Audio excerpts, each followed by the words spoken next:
So I think it's time to start with our webinar. Good afternoon or good morning or wherever you are. I'm very happy that we have here two colleagues from Ypsomed, a medical company, Michael Zaugg and Christoph Mahr. Michael and Christoph, you will introduce yourself a little bit more. I wanted to start with what are we doing here? I'm Krishan Mathis, and we are in a webinar of the practitioner sessions of the practitioner series of the Beta Forum webinars. We are trying to share good and interesting cases of VSM implementations, like this one at Ypsomed. And in this session, I don't have a very active role, but the active role is two speakers and Martin Pfiffner, who will interview them, and we hope to get a very interactive and a very interesting discussion from that. If you have some comments or questions, Michael and Christoph, you are okay with being interrupted with questions? For me, that would be fine. Okay, Absolutely. great. Yeah. So without further ado, let's start. Martin. Thank you, Krishan, for the introduction. I remember that we did, you might want to call it a workshop or whatever it was, with staff here in Switzerland, together with 50 management consultants. And Stafford wanted it to be conducted as what he called a Socratic dialogue, which meant that you had to pay an entrance fee. That entrance fee was a question. You had to bring a question to the meeting, so to speak. And his role was not to give lectures; it was a dialogic inquiry, so to speak. And I think that's what we want to do today. Also, it will be a deep dive into what it really means to live the viable system model in practice. Today, we are not just talking about structure, we're speaking about complexity, recursivity, consciousness, conscious governance, as they are experienced in action, so to speak. So a little bit a larger view on the thing. But of course, we're also interested in just tips, tricks, and traps that you take as lessons learned from the project with you from different areas. So I would like to invite everybody to contribute. You can contribute anytime by just raising your hand. And I would like to ask Krishan to observe that a little bit and interrupt me in case somebody raises his hand. I think you know how to do that with Zoom. Otherwise, please ask. And you might also want to write something into the chat. And Krishan, please also, that will be my request, to have a look, a bit an eye on it, because I can't moderate and do that at the same time. So, Ypsomed, VSM at Ypsomed, please take us into your journey, not just what happened, but what changed for you, your system, and your way of thinking about organization, perhaps. But perhaps we start with that introduction of yourselves. I don't know, Krishan or Michael, if you want to start. Well, I'm happy to start. Good afternoon, good evening.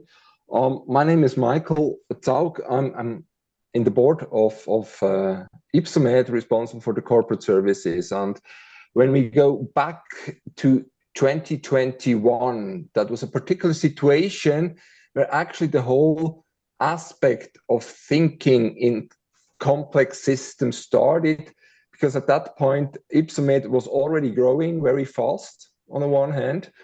And on the other hand, one of our businesses did not work the way we wanted. So first, what is our business? Actually, Ypsomed is a medtech company, and we have kind of two aspects that we cover. On the one hand, and I will then quickly share the screen that you get also a picture or an idea what this is all about. We do injection systems on the one hand, and on the other hand, we serve people living with diabetes with everything except the insulin itself. These are kind of our two.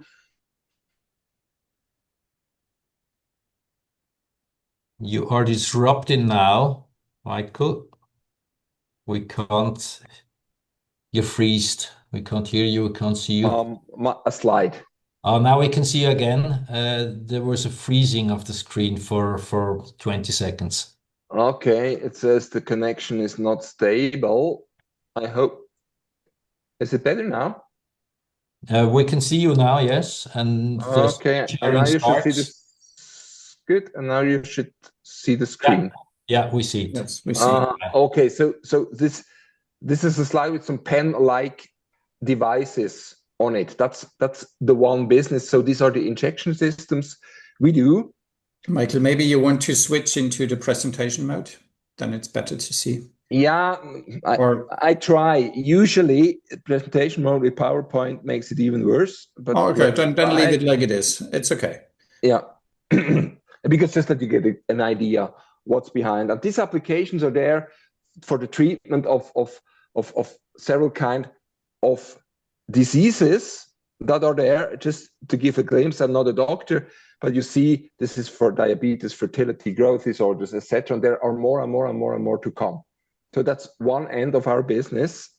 And the other business is devices for people living with diabetes.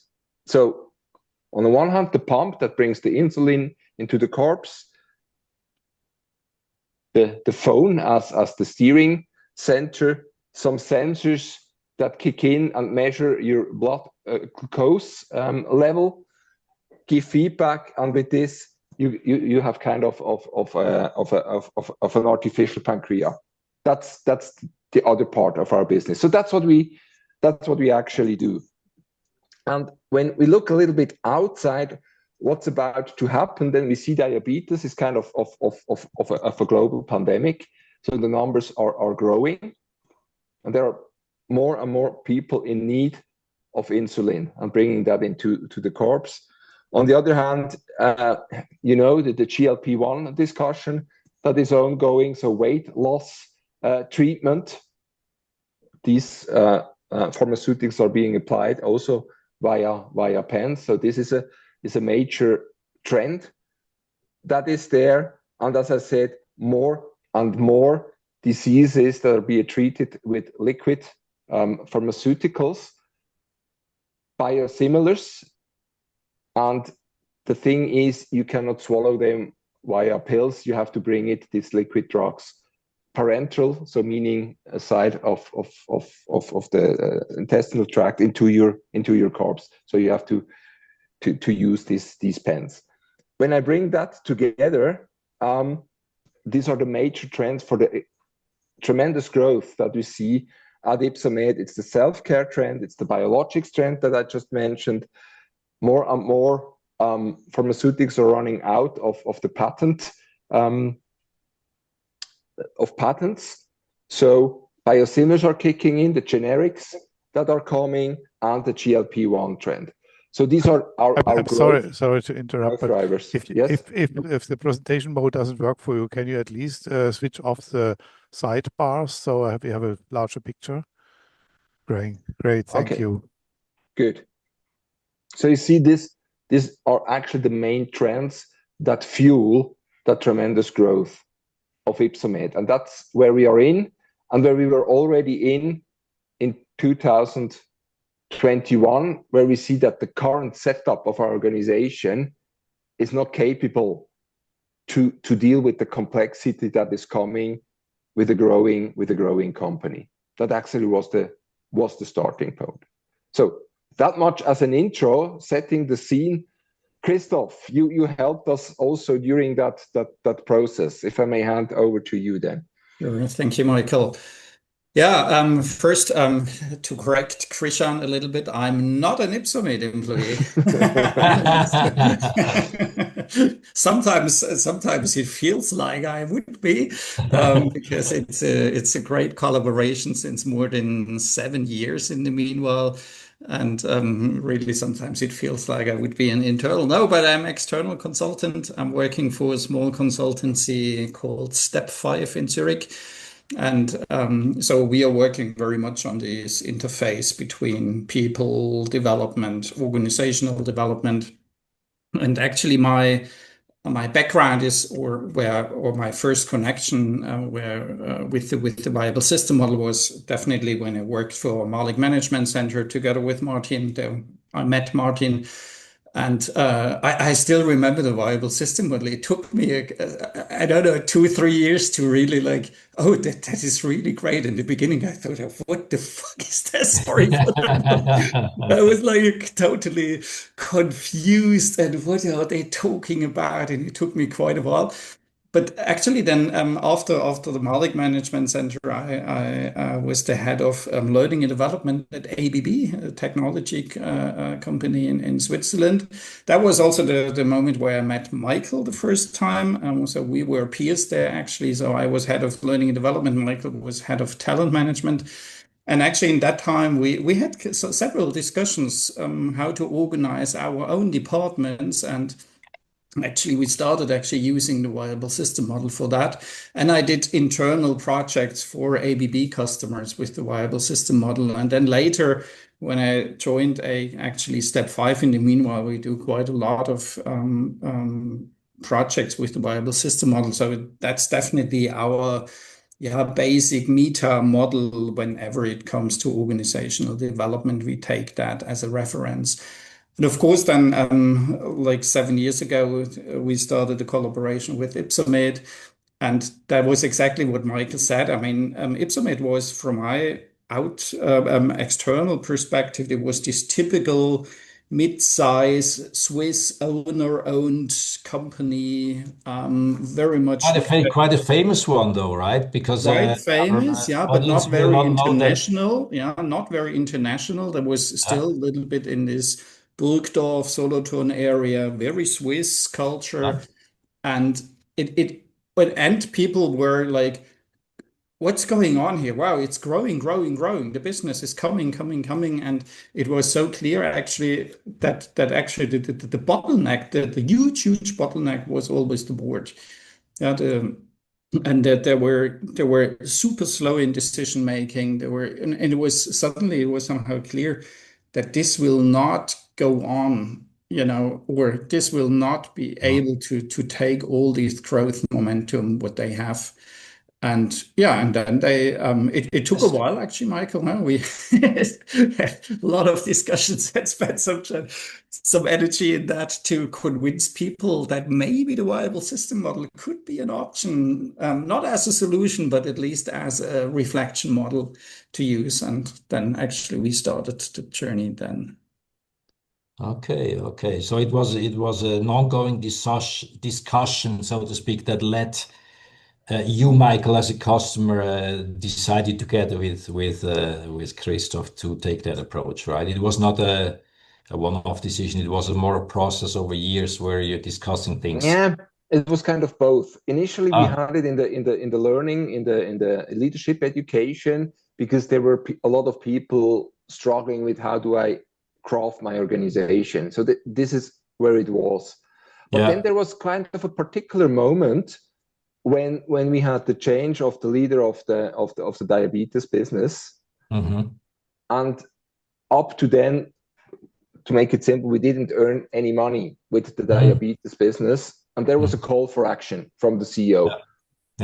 So, dear colleagues from diabetes, do something that we earn money with that business.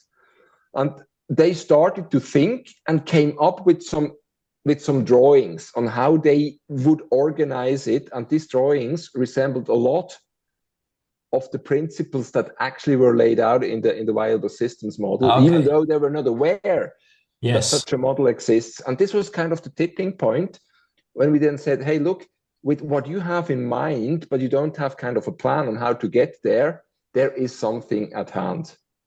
At the very same time, we also had, because we're a manufacturing company on the one hand, we had a lot of lean management models in the house and consultants on the one hand. And as our devices became kind of intelligent, we were building up a huge software department.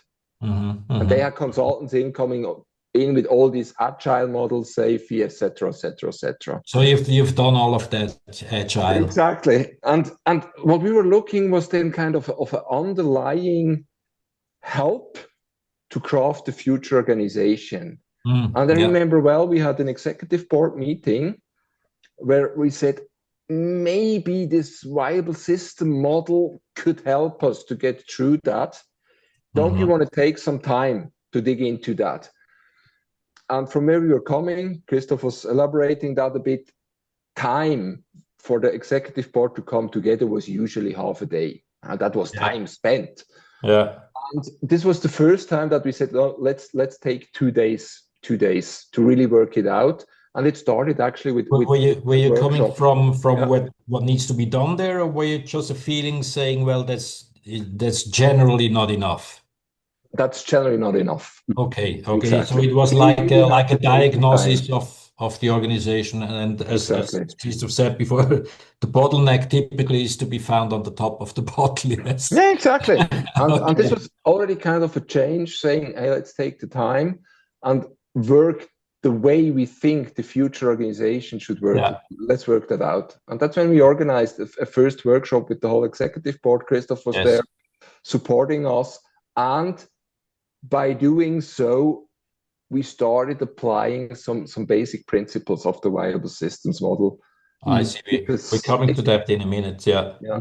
Maybe one more observation from my side relating to that, what Michael said. And I observed that actually also in many other companies, there were many activities in Ypsomed for improvement. Like in the production area, there was definitely an initiative about lean management, and they did it very well.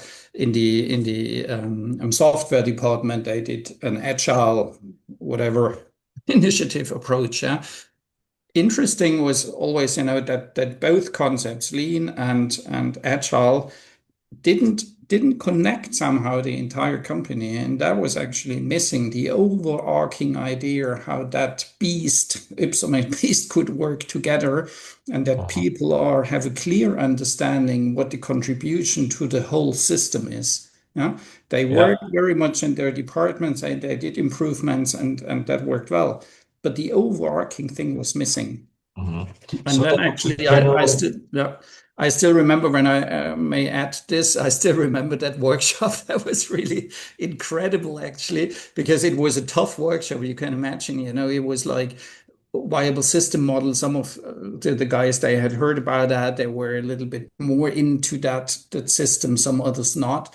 And probably some of them, they had the same feeling I had when I met the viable system model the first time, in terms of what the fuck is this? And actually, it was a tough discussion, and actually people were super exhausted in the evening and super tired, but discussions were going on. And then I remember one moment on the next day, the CEO stepped in and said, we are going to do that, and not only for one part of the company, but for the entire company.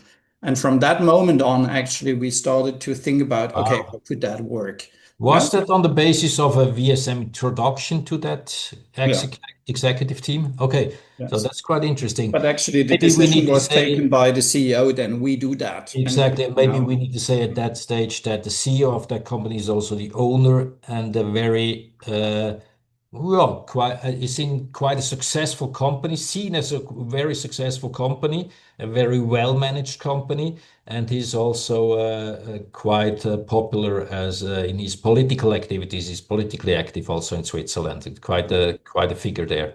Yeah, absolutely. Yes, interesting. So the pathology detection, if I understand you correctly, before you started the project, was mainly that bottleneck topic, right? Yeah, it was the bottleneck topic. A, B, the need to earn money in the diabetes business. Because you saw, yes, exactly. And third, to connect the different activities that were going on, as Christoph mentioned it. So it was kind of a threefold thing, but the tipping point was really that change in the diabetes business. Hey guys, we want to earn money there also. And then the realization, we don't have to do it just only for that particular business. But let's do it for the whole company. Was that the start of the project, so to speak? Yes. Okay, so that was a decision to say, let's start this, let's dive into that, let's have a look at the organizations through that lens of the viable system model. Exactly. And that's what I wanted to mention. It was really kind of a tangible starting point of when it all Yes. started. Okay. When was that? That was somewhere in September 2021, if I'm right, around that. Okay. Yeah. So you all also, I mean, we're gonna be interested in your experiences because you're in implementation phase since a long time in that case, I think. Yeah.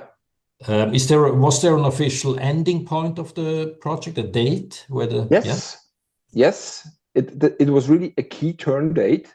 This was then December 1st, 2023, where we said, now we move into this newly set up organization. So there was an extremely clear turnkey date, 1st December 2023. Yeah. If you look at that time span when you started the project, when you started implementation, was that okay? Was there a learning somewhere, or was that feasible, or how do you look on the time span? It was feasible because we had, we called it a cookbook. We really had your book, Martin, at hand, and we followed these steps, and that was really a help, because everybody that was involved could rely back to something. It was kind of a red thread throughout the whole process. That helps not to get lost somewhere. That's nice to hear, but actually, this shouldn't be an advertisement for my book. No, it's not about advertising your book. It's not about advertising your book. Don't get me wrong. It was really, but it was more from a methodological approach to have something at hand. I see. Where you can go back, and that helps you to see what's happening next. I think that's an interesting question that we will want to discuss with our audience today after our interview here. That question between having 7 steps, because that's also in many cases it's not requisite variety, right? Cutting down things to 7 steps is a stupid thing on one side. But on the other side, it might be helpful. So how to find the right balance in a project, it's maybe an interesting discussion for practitioners. But before we do that, I have some other questions.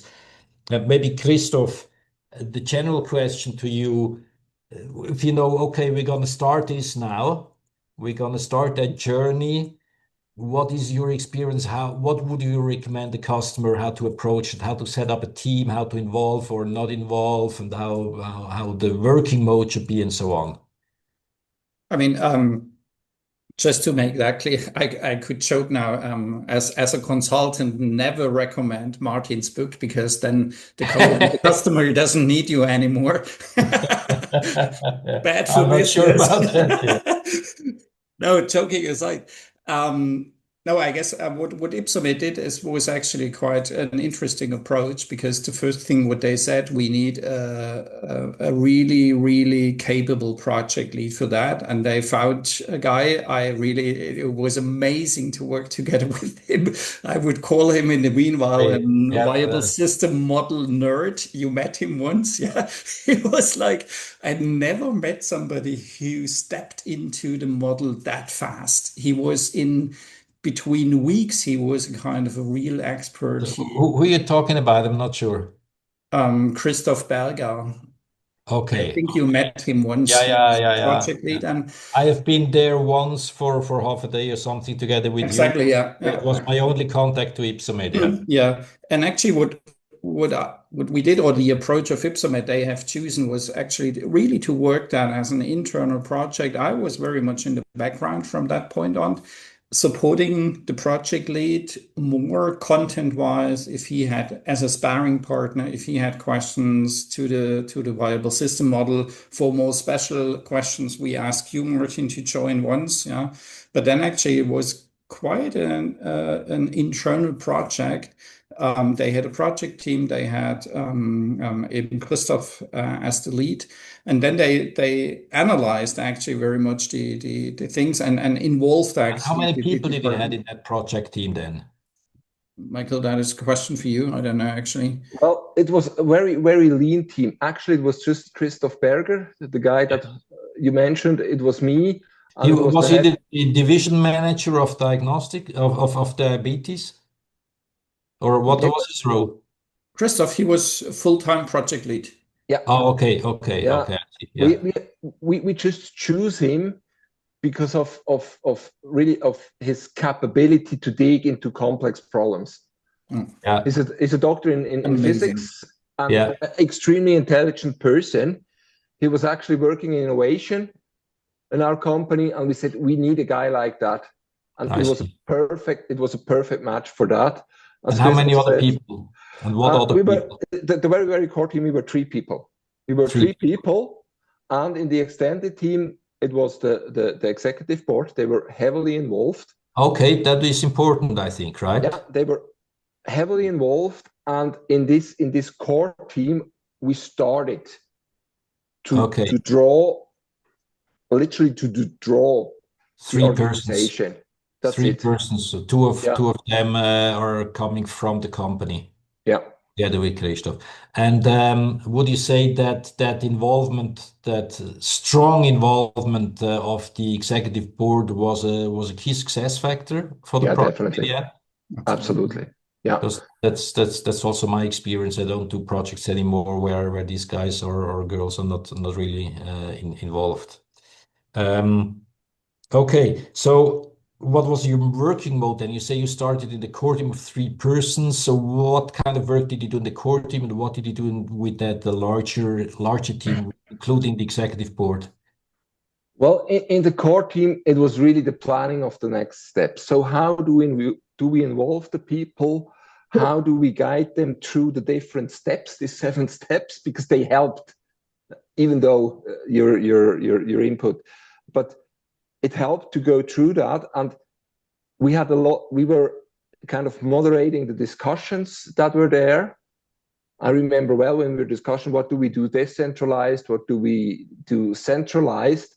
Really went into that. And just to give you a glimpse, perhaps, on how this really worked out. And this gives also a sense on how Christoph Berger, not Christoph. Now comes the shocking moment of the evening. Be careful. Yeah, that's it. So again, so we worked a lot with that Miro tool. Yeah. And that's why I said we were drawing it. We were really drawing it. What is there? What is going where?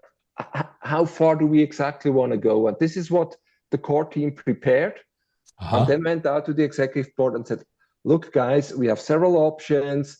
This is kind of the turning point. How far do we really want to go? We promised that we go quite far, because otherwise you don't have to. If you say we go far, are you talking about ideal versus target organization, for example? Okay, exactly. I see. So what are we really able to implement on what we think would be right? Exactly. How far do we jump in that sense, and that recommendation, jump? So I understand that you prepared and thought these things through in the core team of 3 people, and then invited the executive. How many people were there in the total team then? There were about 10 to 15 people. 10 to 15, including the 3 of you. Exactly. Okay, I see. Exactly. Yeah. So that's quite a large executive team there, and you introduced them first into the viable system model, I understood, before the decision was taken to do that project. How did you do that introduction? We were actually working with some symbols in that sense, and you see it now on screen. We tried to find kind of symbols to bring that along.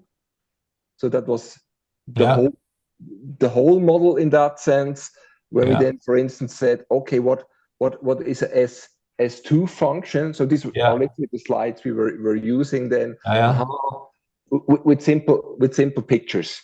I only have it in German. But that they got a glimpse. We do not talk about org charts anymore. Yes. We talk about functionalities. This And was the first step to digest that, because for sure, as always, they started drawing org charts. They do it statically. And this was the first step to go away. So we used a lot of such symbols, etc., and then learn by doing. Because we were in a project, it was not just the learning, it was really the doing. So what do you really need to run your business? Then we probably take it decentralized. Yeah. What do we take together, centralized, etc. There were a lot of discussions, but they were real. They were not just theoretical. I see. So after how much, I mean, I'm going into some detail here, but that might be interesting for our audience here, for our participants, because they're also actively working on practicing the Bible system model. So how long did you do that? How much time did you need it for that introduction? Was that an hour, or was it half a day, or? No, it was on that particular workshop. This was half a day, but then ongoingly, again and again and again and again and again. Also on the next levels, when we had workshops, it was again and again. I introduced the Bible system model in all the leadership programs, so that was a kind of a step by step, influencing the organization from all different levels. Yeah. That's interesting. You're saying you have a leadership program, and the model is becoming a part of that. Is that correct? Okay, interesting. Yeah. Why are you doing that? Can you say something to that? Say again? Why are you doing that? What's can you elaborate? I mean, because I think so today we have still courses or workshops understanding actually the viable system model, because people are very much interested. Actually, viable system model was not a famous term in Ypsomed. Actually, it was we tried to avoid actually to use the viable system model. It was then once called, the project was called Ypsomed Next. And actually, then people talked about Ypsomed Next, but suddenly people were like, "Hey, what is actually behind that idea?" That we offered them, or we provided them some organizational principles, and people were interested. Okay, where do these principles come from? I see. And then actually we started introducing the viable system model on a very low level, very easy to understand. Yeah, not a full thing. Yeah, but when people were like, "Oh, that is really interesting. Now I understand why. That makes sense." Okay. And in the meanwhile, jumping now really to the present time, it's interesting how the language actually in Ypsomed changed. Yeah, people talking super very much about this is S1. Is that S1 or is that more S2? So how many employees does Ypsomed have? Currently, we have 2,800 people. 2,800. So yes. 3,000. Yeah. That's the size. Interesting. Very interesting. Let's go back to where we started. You introduced the Bible system model. Then it became somehow a language, I understand, for the executive team, and that language obviously helped them to understand what they're actually doing, right? And so they decided to do that project. The CEO decided to do it. Yes.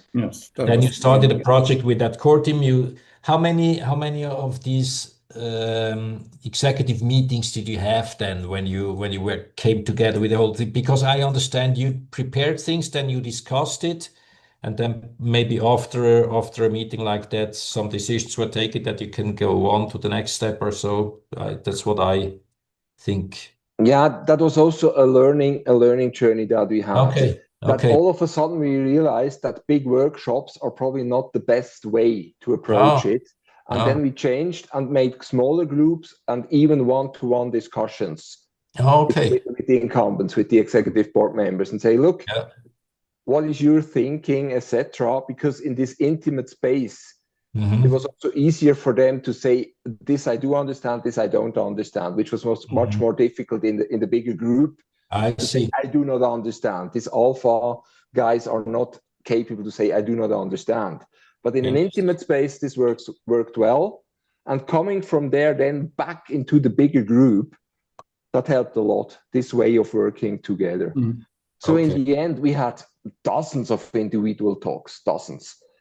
Big workshops, there were mainly in this kind of 1.5 year that we needed.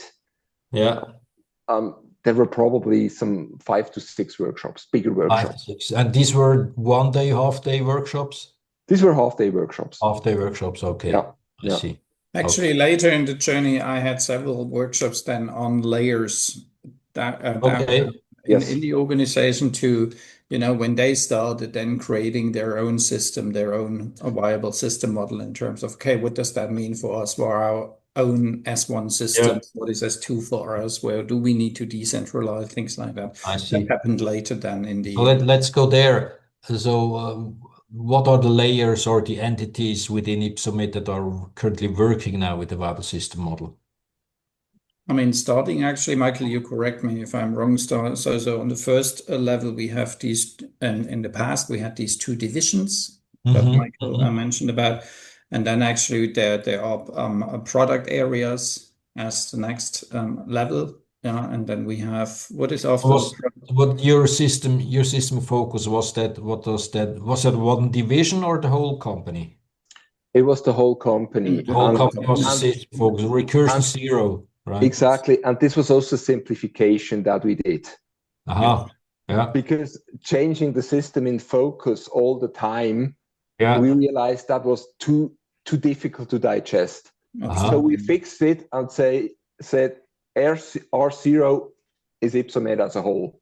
Yes, exactly. And from there we went down, and this going down, this helped to understand.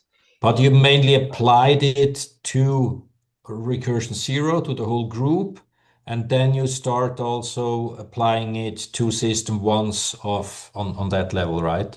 Exactly. Cooperative entities. Okay. There was a question in the chat. I just realized whether we shared that, and that's what we actually did. I can show you also an illustrative picture now. How explicit we did it. Have you shared your entire design, the whole scope, with everyone on the outset as a Yes, vision? we did. Yeah. So again, a drawing. It's a simplified version of the viable system model. So you see the environment is now on the right hand side. So we changed it, but it helped. And then we said, okay, we have two main S1s, and you can see that was in 2022 with the masks. it was midst in the pandemic. Terrible. But this was this initial drawing where we said this is the R0, the system in focus. Yes. But as you can see, with the mirror tool, we were able to really serve throughout the different recursion levels. So you see within this S1 here, there are already other systems in that. And this drawing was shared. And what we also wanted, this was more from a change management, to say, this is it, and please sign it. So that's why the signatures are there. They signed the model. Was that the executive team? That was the executive team. So we have Michael here, we have all the division leads, and the next level. Now, organizational chart spoken, the next level down was also there. And we signed it and said, we stand in for that. And this picture was then shared via the internet to each and everyone around the globe. Oh, wow. Interesting. Yeah. We might come back to that because we are already at the end of the process. I would like to go back at the beginning when you started to work, and we have been discussing how you work and who you involved. Maybe we can talk about implementation and how you involved other people then later once more. But first of all, if you looked in that level of recursion to your system one, because that's typically what you do in the first step, then did you check that and say, well, it's okay? What was your primary steering dimension? Was a product, two different divisions of products? Customers, actually. Customer groups. Yeah, because the business with the devices, with these pens and auto injectors that I showed you, there the customer are the big pharmas, the pharma partners. So this is a clear B2B business. And the diabetes business goes to the end user. So the person living with diabetes, the healthcare professionals and the insurances. It's a different market, but we call it the B2C market. And this was the primary cut that we did. We were discussing other segmentations. But was it different before than after, or was it just saying it is good as it is?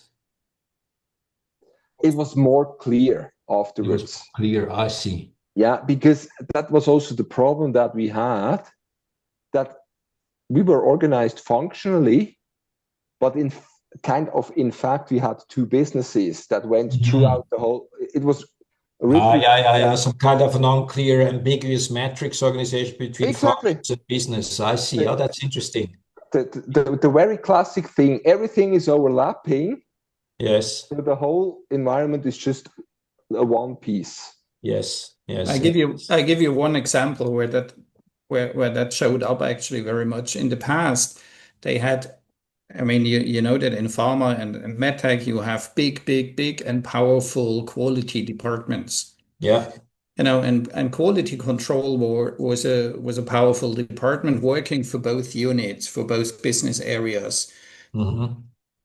But actually both areas, because the business is quite different, B2C and B2B, yeah, they needed actually different quality approaches, quality control systems, you know, less complex in one area, a little bit more complex in the other area. Yes. And actually in the past, quality was always, I mean, that is their job and their contribution to standardize everything across the entire company. That was their approach. Mm-hmm. And that made it, at least for some areas, quite complicated to follow these standards. Yes. Actually, the discussion about the viable system model and the clear separation. Okay, these are actually two business units, and then to discuss. Okay, regarding quality, what do we need really on the corporate level? Yeah. And it occurred actually that there is not much left that we really need on the corporate level, I but see. Interesting. we need it far more decentralized, actually, at least on this business unit level. I see. Let's come back to this in a minute. Well, first of all, I understand that you say, well, we have checked our system one. We said it should be customer groups. That should be the steering dimension. It should be two different. Our system On the one first should be level, of two consist of two customer groups. And then you started discussing what are you mentioning now, the how you defined the autonomy, so to speak, the Yes, relative exactly. autonomy, what That kind was of one discussion. competencies. And then how did you do, how did that go in that um, poles between coherence and between autonomy of business unit? You call it business units, right? Business units, At the end, it was business areas, but business it's the areas. same logic. Okay. Yeah. It's just the Yes. terminology. Yes. Yeah. So how did that go, that discussion about where should we have autonomy there? Was that easy? Was that a difficult discussion? It was an intense discussion, I would say. But again, and this is another picture to share, we did it deliberately and went in with these three central questions. What do we want to keep central? What do you need to run your business? Yeah. And that the guiding questions were clear. What is really important for your customer? What does the customer pay for? Yes. Is it success critical? Yes. No. And you see also again, every topic that we had, we Yes. asked that question and put it. And in the end, with this, we were able to craft the organization and say, okay, now we get an idea what we really put into the S1 systems that we have. Yes. Yes. And what on the R0 level, where do we build kind of central functionalities? And you're saying that there was a lot of change in that regard? Oh, yes. It was a huge change. Okay. Because down to the single employee, it was then decided where does he or she goes into the new structure that we built around that.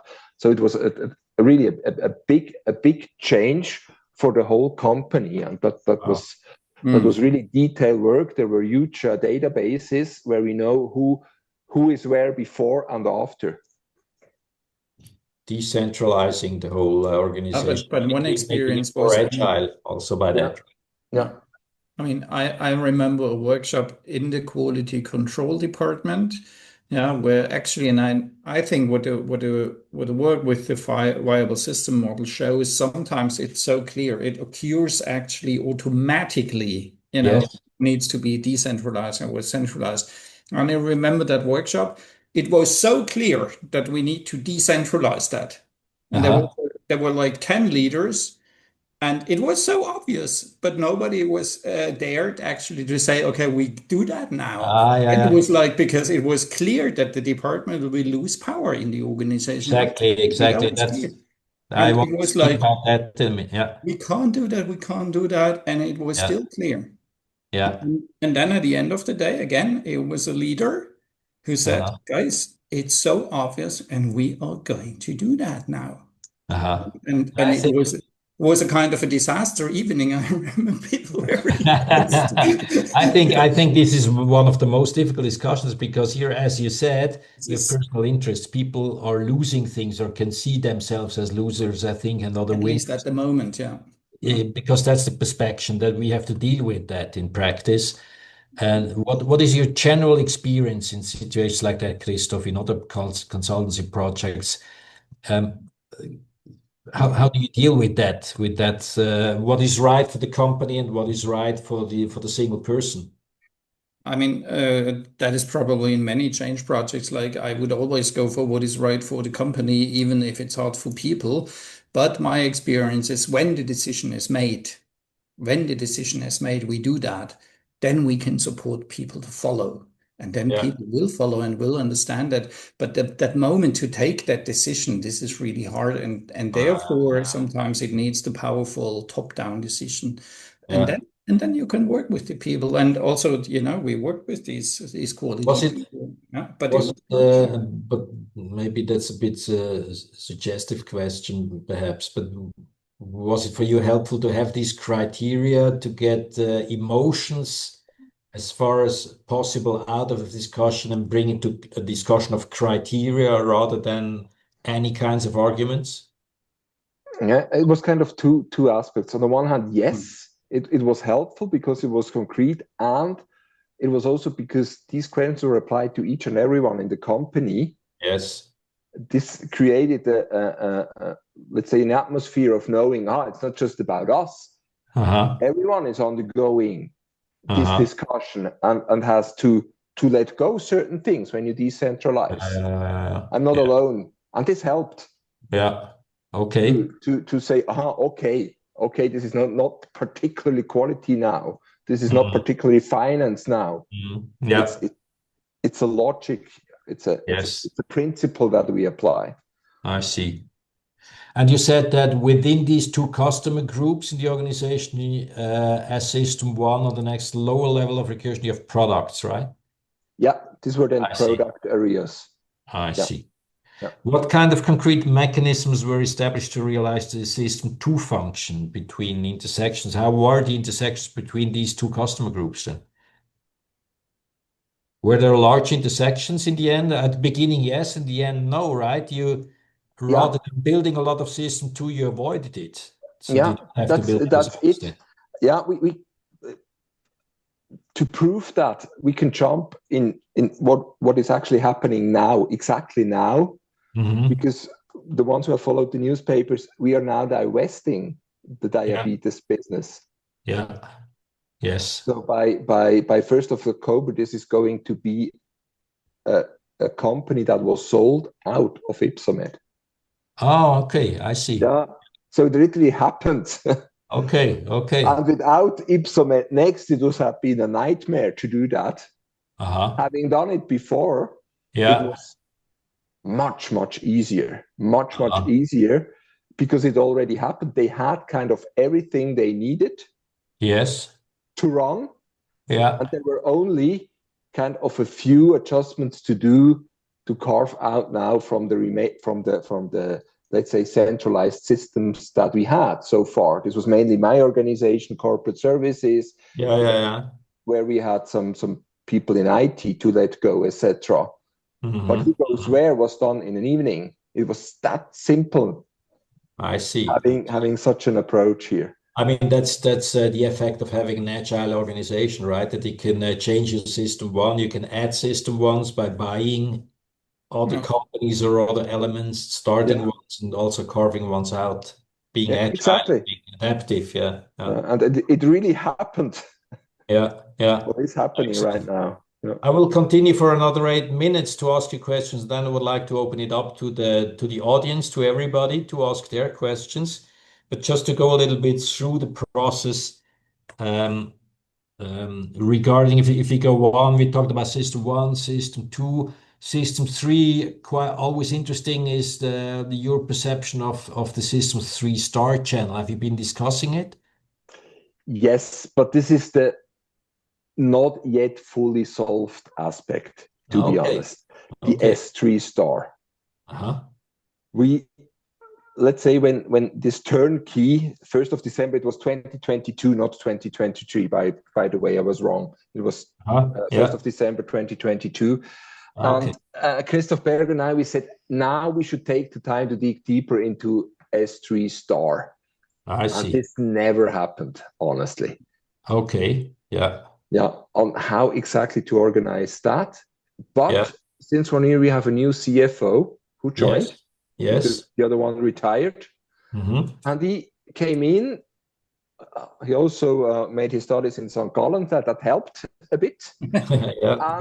And he went in and said, while the system, I was not aware of it, but it relates to me. And we are now working on a finance steering model. Already the term is great.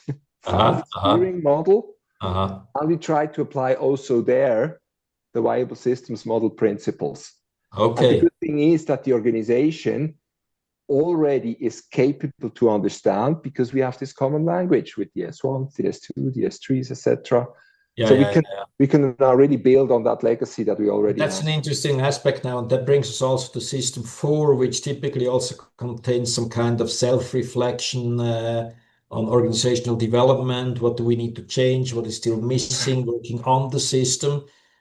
Designing it. And if you say, system 3 star is not established enough yet, but something's happening. My question is, coming to system 4 now of your system and focus, and because also you started saying, well, there's a bottleneck. What have you changed there? And in how far is that permanent reflection organizational development now also implemented as a function in the organization? Is something doing that currently also reflecting on? What changed with being, let's say, seeing that this is an important functionality, the S4, S5. Oh, I see. It came up, where do we have it? Somewhere. Okay, I see. However, from where we are coming at Ypsomed, we do not want to have, let's say, big teams doing that. Yeah. Because we're still family owned. You got an impression of that also, who Simon Michel is. It's still something that is kept quite close to the owners. Yes. What it is. Yes. But nevertheless, one recursion level down, there are now teams established. So, for instance, the injection business, the B2B business, now has quite a business development strategy team in place that is there. On corporate level, we were able to establish at least one person, and guess what? This is exactly this Dr. Christoph Berger that we were talking about. So he's the head of corporate development now. Okay. But still kind of a single player. Yes. But at least there are some gates open to have such kind of conversation. Yeah. And this is the step ahead. Yeah. Nice. But this is my observation too, actually. On the lower levels, we have, or you have, increased much more strategic thinking. That was in the past pure operational stuff, production, running the business. And in the meanwhile, it's much more, how to develop the business and how to grow and what is the future, and so that's much more in the mind of people now. Okay. To sum it up a little bit before I hand it over to the participants, what were your lessons learned, your insights? What would you recommend to us as consultants, or also organizational developments of organizations to do when applying it?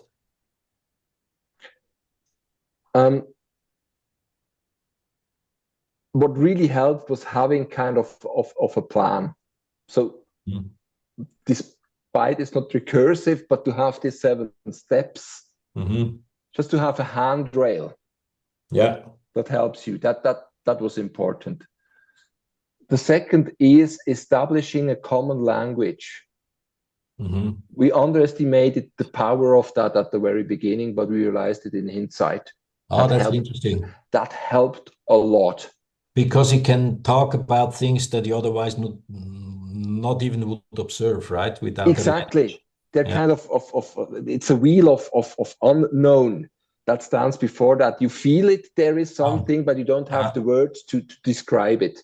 Yes. And that helped really a lot.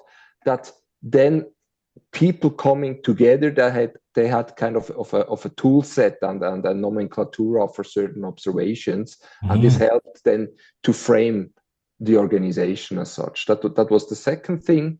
Yeah. The third thing is this is not rocket science, but it's the change management thing. So we were communicating a lot. Okay. Explaining the model, explaining what we do, explaining the next step, sharing the drawings, as I said, and then also bringing not only a few people, but a lot of people in front, literally of the camera. And this is probably the last thing to share. So you see, these are all representatives from the executive board. And in the management conference that we had somewhere in September 2022, knowing that the turnkey is on the 1st of December, yes, they were explaining their organizations. And what you can see at least is these are not organizational charts. Yes. And this was a huge change. And they were proud of presenting their organization, saying, look, when I dig into my, let's say, B2C organization, these are the S1s that we have established. Yes. These are the S2 that we carved out. Yes. And this helped a lot. So this communication and change thing and make it visible and tangible. And not somewhere up in the clouds. These were probably the three major takeaways that helped a lot. And not refrain to make your hands dirty and to really dig into it and do it. Christoph, would you add anything, lessons learned? I mean, this is nothing new, and all the experts, they know that it takes brutally time. And we are not done, and we are not, and the other thing is, as a consultant, let the company work in their own speed, in their own words, in their own ideas. The viable system model is not the truth. It's a model. Yes. You can use that. Yeah, you can use it as a reflection point, but it's, and if I observe today, Ypsomed, it's successful and it's changed. And is it viable system model? Yes and no. Sometimes I say, I don't know if Stafford Beer would have said that. What you tell me now? Yeah. So they created their own reality using the viable system model, but it's not the truth. And this is important. Let it go and let the company work with that. Yeah. And probably what I always underestimate.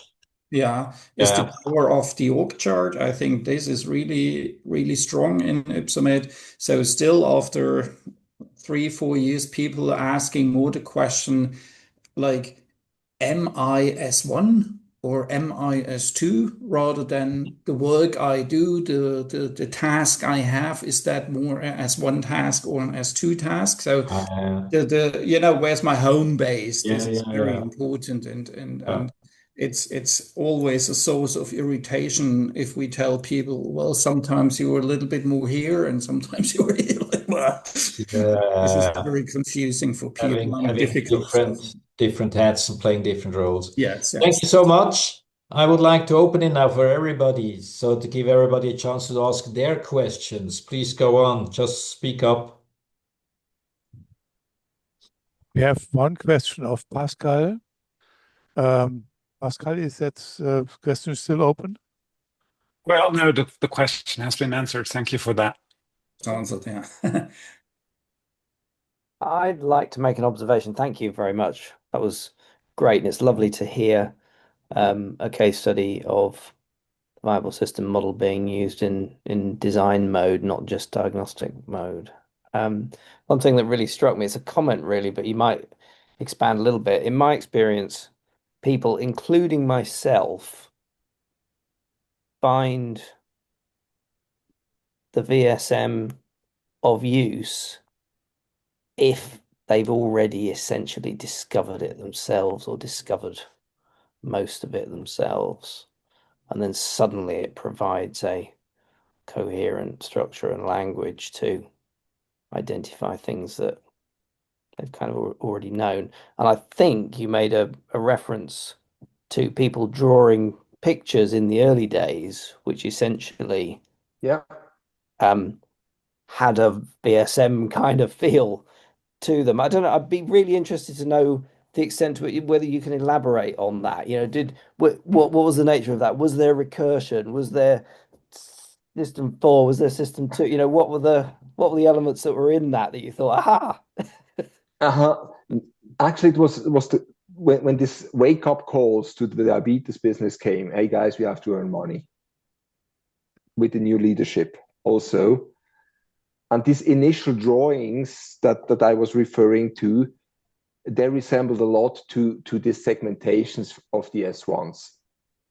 And this was clear. They said, look, to be more flexible on the market, to be closer to the customers, we have to become more independent. That was the second piece. Mm-hmm. We're kind of stopped and hold back in the functional organization that we have. We want to become kind of a own, a company of our own. That was already in their mind there. Right. We want to become, the term that then came up, we want to be our own franchise. Okay. So this franchise idea, all of a sudden this franchise idea was there, not really fitting it, but I realized, that's how they're thinking. And in the other businesses, they started to talk about these product groups. The pen business should be kind of together, and the auto-injector business should be kind of together. And this initial thinking helped a lot then to relate to the model and say, okay, that's basically your primary segmentation that you're talking about. These are the S1 systems. So probably the model could help to get it to the point in the end. That helped, that the connection came in.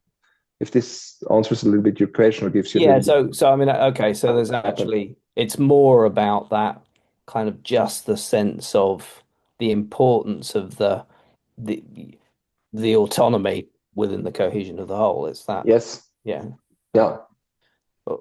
I remember one discussion we had, a workshop where we had so coming from this very much department oriented, like, sales and marketing, development, production, and so on. And then we had a discussion like, drawing actually S1 systems, and S2 system. And suddenly the question came, oh, we forgot production. Where is it gone? Yeah. And it was actually like, okay, where's production now? Where's the production in the viable system model? Yeah, where is it? And I mean, at that time, actually, both business areas, they used actually shared production sites and resources, machines and everything. Yeah. And that was a kind of, developing the own viable system model in terms of, production is gone. Where's it now? What is it now? Okay. Production might be a kind of a shared service center. Maybe what? Production is shared service center. We are the core of the company. These kind of discussions that were quite insightful, actually. Marcus. Yes. You have given us a very good and impressive success story. Now, I wonder if in all that there were any flaws or failures. Lack of success. Interesting question. Yeah, what we had at a certain point in time of doing that, when we did these first drawings that I shared, we ended up with we called it red dots. So these are still unsolved topics. And within that drawing, we pictured them out and said, there is a red dot, there is a red dot, there is a red dot that we still have to solve. So it's not really a drawback in that sense, but it helped also to identify these, where do we still have these synergies in that sense, or these functionalities in the organization. And one aspect, and Christoph Mahr was already elaborating that the quality piece, that was a hard one to get over. And it's still not yet fully digested by the people there, that they do not own centrally the kingdom of quality management was destroyed, and they still suffer from that up to now. Thank you. You're welcome. One observation, Michael, I hope you agree. I remember I talked about, and I really value this guy, Christoph Berger, the project lead.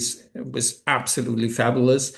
And at the same time, I remember when I met the first time after he took over the project lead role, and he explained me actually what he wants to do and how he understood the viable system. I was like, wow, that was so much details. Yeah, and actually that was a little bit probably too much in the beginning, and he actually went to all these leaders in the organization with all these details, and he over designed it even a little bit. That would be probably in the beginning, probably it actually a rough idea is enough, probably. You're right. It's a little over engineered. Yeah, he was over engineered. It was kind of too fast. It was already 3 steps ahead in the thinking. Incredible. When the first started that. Yeah. Because the model as such is not easy to digest, as you said, and he digested it over a weekend. He was so deep into that, and this was overwhelming. You're right. But in the meantime, he's still there, but the organization adopted to that. So we still have these big mirror pictures, etc. But now we see the benefit of it because it's so thought through. Yeah. That's quite interesting with the perception of the model. On one hand, my own experience is that people learn it quite fast because it's somehow also a natural thing to be organized. We are organized like that somehow, right? But then to understand it on the next level and on the next level and on the next level is a never-ending journey. Yeah. And still after 20 years, you suddenly have questions that you didn't come up with an understanding or a solution for it. Any other questions? Any other points you want to make? Anybody? Please just speak up. Well, Martin, you asked about System 3 Star. Nobody's mentioned algedonic signals yet. Oh, yes. Come up at all? How about that? Algedonic signals. Sorry, could you repeat the question? Algedonic signals. So the signal that goes through all levels of recursion to system 5 to wake it up. Yeah. This is extremely tangible in our organization because we're a bit unique, being stock listed on the one hand in the SPI, but kind of family owned. So 75% of the shares belong still to the family. And our CEO, he's very, very close to people. So you find him on the shop floor, he's talking to everybody. And there the algedonic signal really kicks in quite quickly. He knows what's going on where in that sense. So you've got a 3-star reality check going on there as well. Yeah, in that sense, yes, that's right. I mean that's more of, I'd see that as much more of a 3-star than an algedonic. The algedonic is a push. It's yeah, but that's also what people do, and maybe this is accessible. difficult for the next management level. Because it's every shop floor workers know I can write a mail directly to the CEO. Great. This is not a problem. On the one hand, this is great. Sometimes it's a bit difficult for the rest of the management to deal with that. But this he may have a variety management problem at times there. Exactly. Anybody?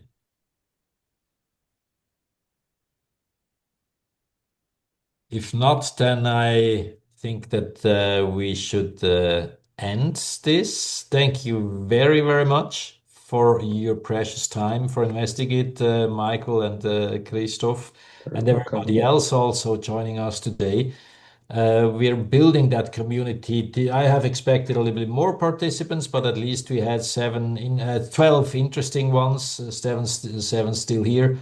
Not the largest group we had so far, but we're building it, and I hope, to me, it was very interesting to see that. Thank you very much, and I hope it helped you also giving an interest about who you also can talk to and what you want to do with that network, with these webinars between VSM practitioners, just to share a little bit experiences and ask questions and so on. If you have any ideas regarding the format, if you think we should do it in another format, please approach me and say something, let us know. And other than that, I would like to say thank you once more, everybody, especially Christoph and Michael, and hand it back to Krishan.